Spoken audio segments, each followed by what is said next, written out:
The station clock showed only a few minutes before the final train of the night would leave. The platform buzzed with hurried footsteps, rolling suitcases, and anxious voices as passengers rushed toward the waiting carriages. Bright white lights reflected from the polished rails, while announcements echoed through the large station, reminding everyone that boarding would soon close. Among the crowd, a 28-year-old man named Daniel, wearing a dark navy jacket over a gray shirt, blue jeans, and worn brown shoes, moved quickly toward the ticket gate. His short black hair was slightly messy from the evening breeze, and a small travel backpack rested on one shoulder. After a long day of work in another city, all he wanted was to board the train, return home, and finally rest.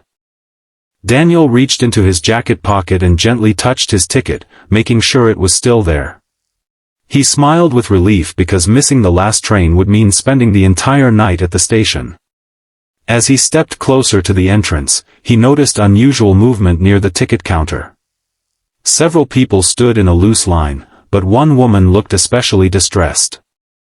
She repeatedly glanced toward the train, then back at the ticket window, as if hoping for a miracle. The woman appeared to be around 32 years old. She wore a simple light blue sweater, dark trousers, and comfortable walking shoes. Her shoulder-length brown hair was tied loosely behind her head, with a few strands falling across her face. Standing beside her was a little girl about 6 years old, dressed in a pink hooded jacket, dark leggings, and tiny white sneakers. The child clutched a small stuffed rabbit tightly against her chest, looking confused by the growing tension around her. Daniel slowed his pace without realizing it. He watched the woman lean toward the station employee behind the glass window. Although he could not hear every word, her worried expression said enough. She seemed to be asking if there was any ticket left for tonight's train. The employee checked the computer one last time before gently shaking his head. The final ticket had already been sold only moments earlier. The woman's shoulders dropped. She closed her eyes briefly, trying to stay calm for the sake of her daughter. The little girl tugged softly at her mother's sleeve and asked something in a quiet voice.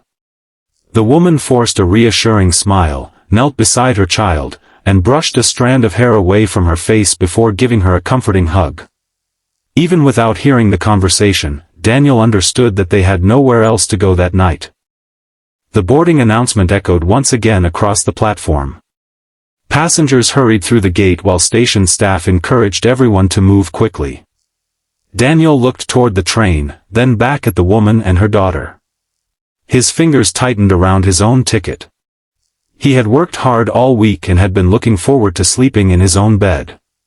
If he gave up his seat, he would be stranded until morning. For several long seconds, he stood completely still as people streamed past him. The noise of the station seemed to fade while he quietly weighed his decision. Logic told him to continue walking and catch the train before it was too late. His heart, however, kept returning to the frightened little girl holding her stuffed rabbit. The child looked exhausted. Her eyelids were heavy, and she leaned against her mother's side, clearly ready to fall asleep. The woman continued searching for another solution, looking around the station as though someone might suddenly offer help. But everyone seemed focused on catching the departing train. Daniel took a slow breath. Without giving himself time to reconsider, he walked toward the woman. "Excuse me," he said politely. She turned with surprise, uncertainty visible in her tired eyes. "I couldn't help noticing your situation," Daniel said gently. "Please take my ticket." The woman stared at him, unable to believe what she had heard. "No," she replied softly. "I can't ask you to do that." "You're not asking," Daniel answered with a calm smile. "I'm offering." She looked at the ticket, then at her daughter, and finally back at Daniel. Emotion filled her eyes as she realized the stranger was willing to spend the entire night at the station so that she and her little girl could travel safely. The station announced the train's final boarding call. Daniel carefully placed the ticket into the woman's trembling hand. "Go," he said with a warm smile. "You still have time." For a brief moment, the busy station seemed to stand still as one simple act of kindness changed the course of 3 lives forever. The train doors closed with a soft mechanical sound, and a moment later the carriages began to move. Daniel stood quietly on the platform, watching the long line of windows glide past him. For a brief second, he caught sight of the woman and her little daughter. The child pressed her tiny hand against the glass and waved enthusiastically, still hugging her stuffed rabbit with the other arm. Her mother smiled through grateful eyes and nodded toward Daniel, silently thanking him one last time before the train disappeared into the darkness. As the red lights at the back of the train faded into the distance, silence slowly settled over the station. Only a handful of travelers remained on the platform. The busy energy that had filled the station just minutes earlier had completely vanished. Workers began sweeping the floors, ticket counters started closing, and the loudspeaker announced that there would be no more departures until the following morning. Daniel adjusted the strap of his backpack and looked around. The reality of his decision finally settled in. He had no hotel reservation, no nearby friends, and no easy way home before sunrise. Even so, he felt surprisingly calm. Instead of regret, there was a quiet sense of peace inside him.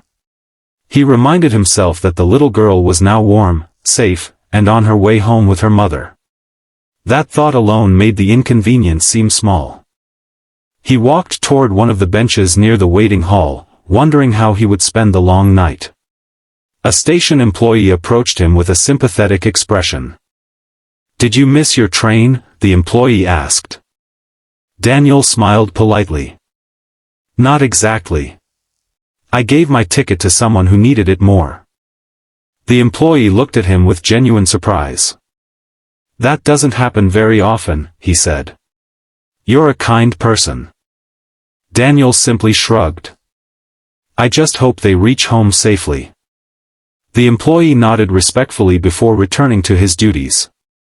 Daniel sat on the bench and looked around the nearly empty station. The bright overhead lights reflected off the polished floor, making the large waiting hall seem even quieter than before.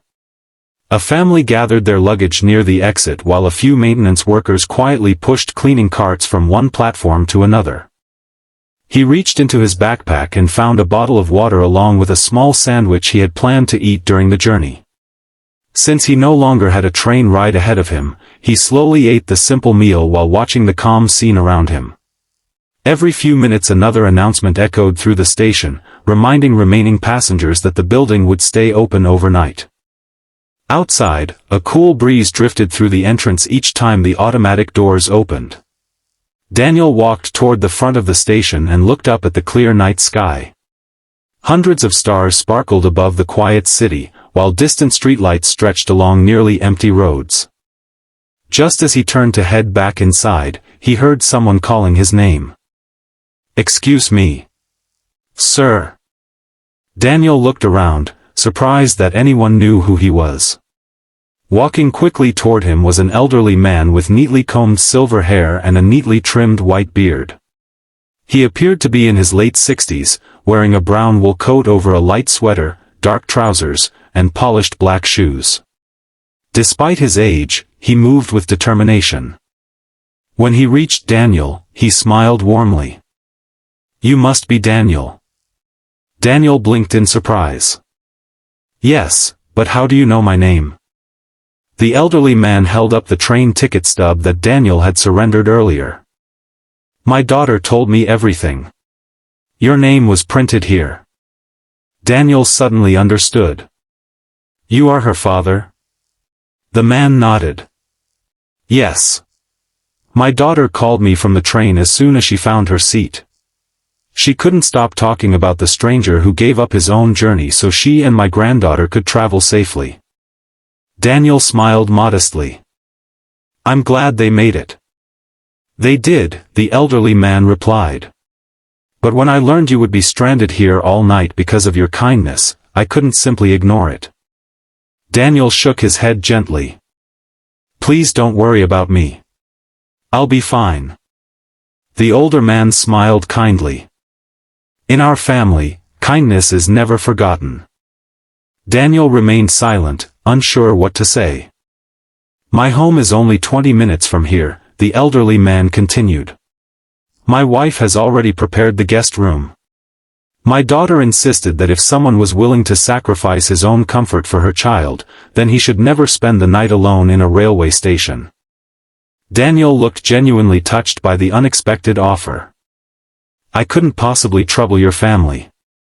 You wouldn't be troubling us, the elderly man answered with a gentle laugh. You would be honoring us. For a moment Daniel hesitated. He had always found it difficult to accept help from strangers, even after helping someone himself. But the elderly man's sincere expression carried the same warmth that Daniel had seen in his daughter's eyes. The station lights reflected softly across the quiet entrance as the older man waited patiently without pressure. Finally, Daniel smiled. Thank you, he said sincerely. I'd be grateful to accept your invitation. The elderly man's face brightened immediately.